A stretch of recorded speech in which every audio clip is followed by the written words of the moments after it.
Hello, this is Jerry. Today we're going to listen in on a fascinating conversation between Jesus and Pilate. Pilate was a real person in history, you know. We have three good first-century non-Christian sources that tell us about Pilate: Philo, Josephus, and Tacitus. And in 1961, in his capital at Caesarea, an inscription was found that Pilate posted to the public with his name. Pilate came to be governor in the year 26, and here we are with Jesus and Pilate a few years later, very possibly in this room shown here. John 18:28 tells us, quote, "To avoid ceremonial uncleanness, they," that is, the Jewish leaders, "did not enter the palace." This created the perfect opportunity for Pilate and Jesus to have a private chat inside without being interrupted by those accusers. So let's eavesdrop on their conversation through the Gospel of John. Pilate got right to business with one of the Jewish accusations. "Are you the king of the Jews?" This was a major concern to Pilate. Nobody is king in their dominion unless Rome says so. Jesus responded with a question of his own. "Is that your own idea?" Jesus asked. "Or did others talk to you about me?" Now we should remind ourselves that Jesus was not interested in defending himself.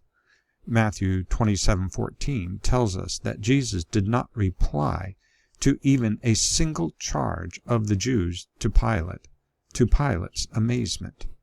Instead, Jesus gave truth to Pilate, a person God loved along with the rest of the world. So what did Jesus mean by, quote, "Is this your own idea, or did others talk to you about me?" Literally in the Greek text, it says, "From yourself are you saying this, or from what others said concerning me?" I think what he was saying is, are you asking as an interested person, or are you just parroting the Jews' accusation? Jesus was asking whether there was any personal, spiritual interest. "Am I a Jew?" Pilate replied. "Your own people and chief priests handed you over to me. What is it you have done?" Am I a Jew? This points to how Pilate understood Jesus' question. Judaism was primarily an ethnic faith at the time, though there were some Gentile converts. The Jews did all they could to separate themselves from the Gentiles. Remember, where were Jesus' accusers at this moment?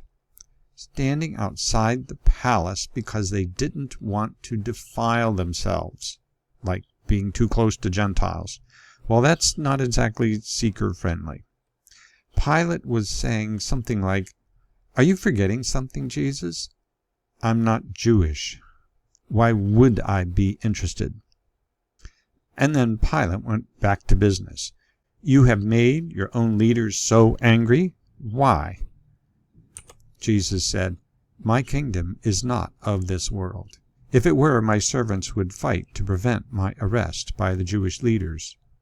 But now my kingdom is from another place." Once again, Jesus did not answer Pilate's question. Pilate tried to direct the conversation back to business, but Jesus wasn't having it. Jesus wasn't going to focus on those Jewish charges. I think the governor has met his match. Instead, Jesus focused on who he was. That's what Pilate needed to know. This was an answer to why Pilate should care to talk with Jesus about spiritual things. My kingdom is not of this world. My kingdom is from another place. "You are a king, then," said Pilate.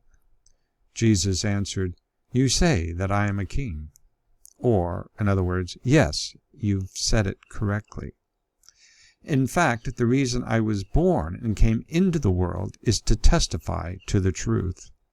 This no doubt caught Pilate's attention.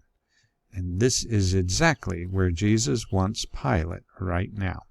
Thinking not about those foolish charges from the Jewish leaders, but what was the nature of his alleged kingship. Then Jesus took Pilate on a short theological journey and distinguished his kingdom in several ways. First, Jesus' kingdom was not of this world. Its origin and power were not derived from this political or religious world system. It's not another earthly kingdom that competes for political space here. And so it was no threat to worldly governments. If it was in competition, Jesus said, "My servants would fight to prevent my arrest." This kingdom came from above and remained heavenly oriented. When Jesus said his kingdom was not of this world, this meant it was from the heavens, the realm of the divine. The only other domain known to Pilate was the underworld or Hades, which clearly was not in view. And Jesus was not saying that he was just a messenger from the heavens, like the Roman god Mercury, a messenger god. Jesus was the king of the divine realm. So again, the first way Jesus distinguished his kingdom was that it was not of this world. The second way Jesus distinguished his kingdom was that he came from above and entered into human form. Jesus said, "For this reason I was born and came into the world." So Jesus was this divine king who entered the world through a human birth, that is, incarnation. No ordinary human could say, "For this reason I came into the world," because when we came into the world as babies, we were brand spanking new. We did not have a pre-existence wherein we could plan about being born into humanity and what we would do in life. But Jesus said he entered into the world for the strategic purpose of bringing truth. This means necessarily he existed out of human time, in the heavens, in the eternal realm, and had the power and sovereignty over life to be able to place himself in the world for this divine purpose. That concept of incarnation was a bit foreign to the Romans. In their stories, the Roman gods had visited this lower plane of the earth at times, and even disguised themselves on rare occasions, like Jupiter, who came to earth posing as a mere human to test people's hospitality, or the origin of Romulus and Remus, the founders of Rome. That is, the god Mars visited a princess imprisoned by a competitor for the throne. The princess was locked up so she could not conceive and bear a child to later rule. So Mars took human form and appeared in her cell. So they said.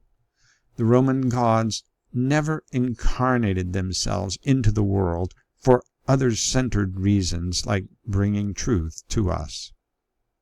Which is the third way Jesus clarified his kingdom. He came to bring us truth. The reason I was born and came into the world is to testify to the truth. Of course, truth was a huge concept in both Greek and Roman philosophy, but not in their religious system. Their pagan religions never had scriptures where truth was described. Some written prayers or prescribed rituals among the priests, but no doctrinal or moral texts. Ethics, morality, and truth were tackled by their philosophers. However, they understood humans don't have the ideal vantage point to perceive truth. Plato taught that truth to us is like shadows observed in a cave from distant light. The Greek philosopher Socrates wrote, "We must wait patiently until someone, either a god or some inspired man, to teach us our moral and religious duties." Socrates, over 400 years before Christ, realized that the divine world must reveal to us spiritual realities. Have you noticed that humanity is pretty good at working with the physical, visible things within God's creation? We will use our God-given creative minds to manipulate God's creation to invent and innovate astronauts on the moon, computers, etc. But as for the invisible spiritual realities, which we cannot see or manipulate, we have shown ourselves to be in the deepest, darkest cave as far as discerning the truth. Just cast a mental glance across the philosophical and religious landscapes of the world. Truly a conflicting jungle. Jesus came from above and delivered truth that was above all our religions and philosophies.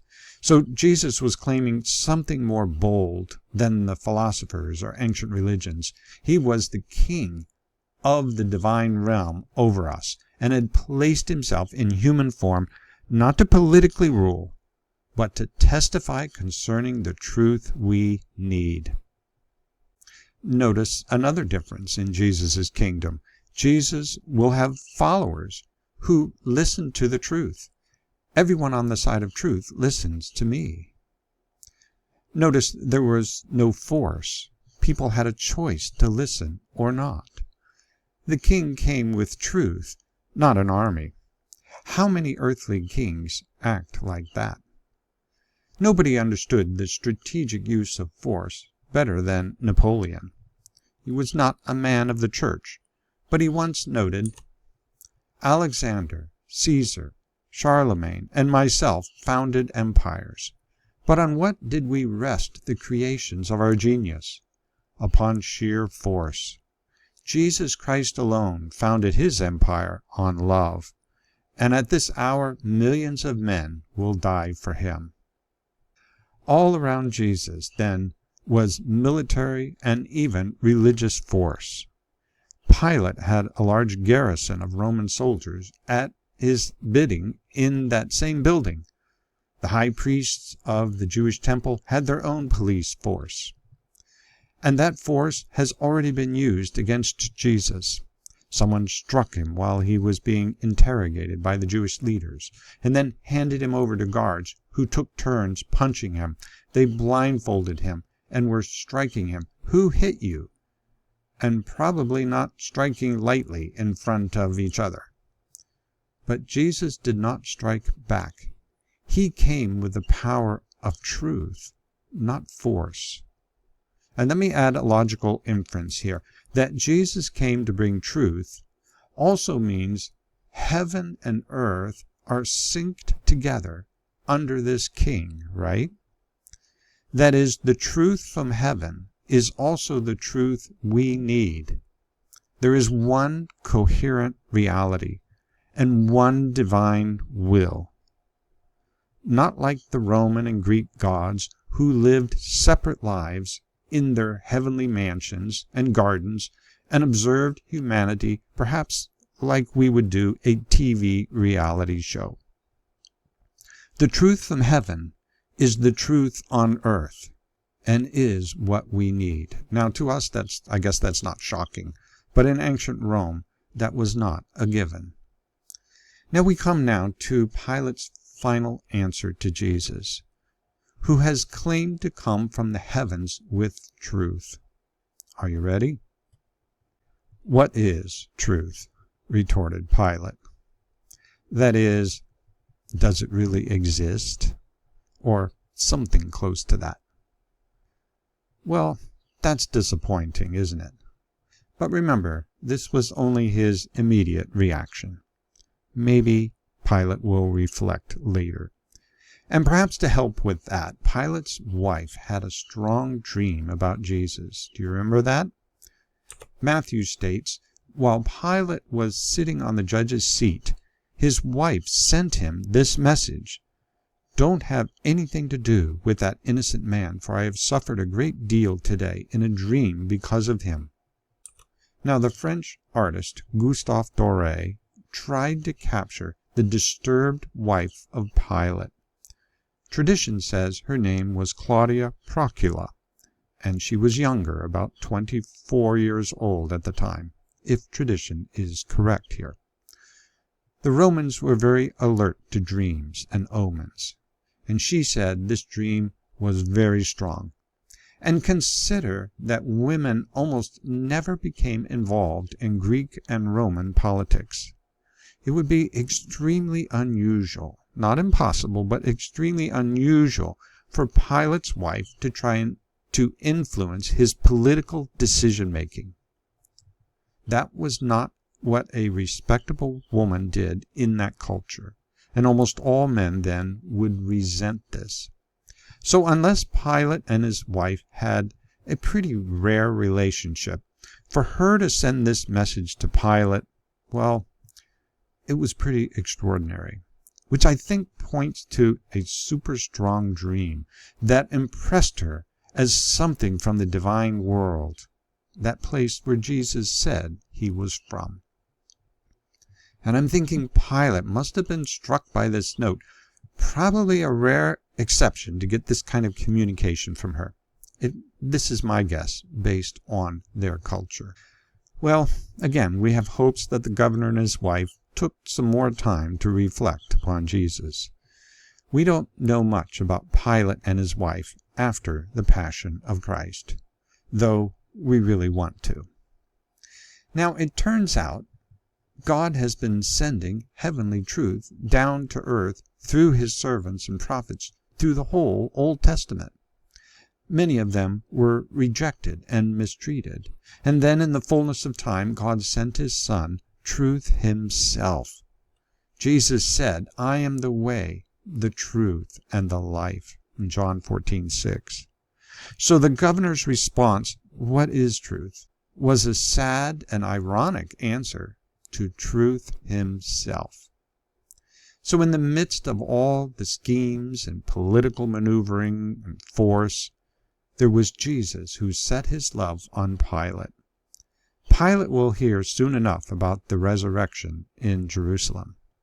Jesus knew what Pilate needed to know first, the story of an all-sovereign king who has entered the world through human birth with the message of truth to a world he obviously cared for. Before Pilate stood the Son of God, beaten and bleeding, and soon enough flogged by order of Pilate, so that his whole backside from shoulders to feet were torn open and bruised. A compelling picture of a loving and patient God who endured such mistreatment while giving us truth. How far will God sacrificially extend himself to love and give truth to us? This far. And then more in the next hours, as you know, including giving truth to a person who authorized his crucifixion. Jesus was on mission to Pilate, knowing he will soon be bearing the sins of the world on the cross. Had not Jesus enough to think about then? Well, the answer is no. Sharing the truth with Pilate was just one more act of Jesus, who was that perfect revelation to us of who God is. Again, through Jesus we witness the expansive love of God.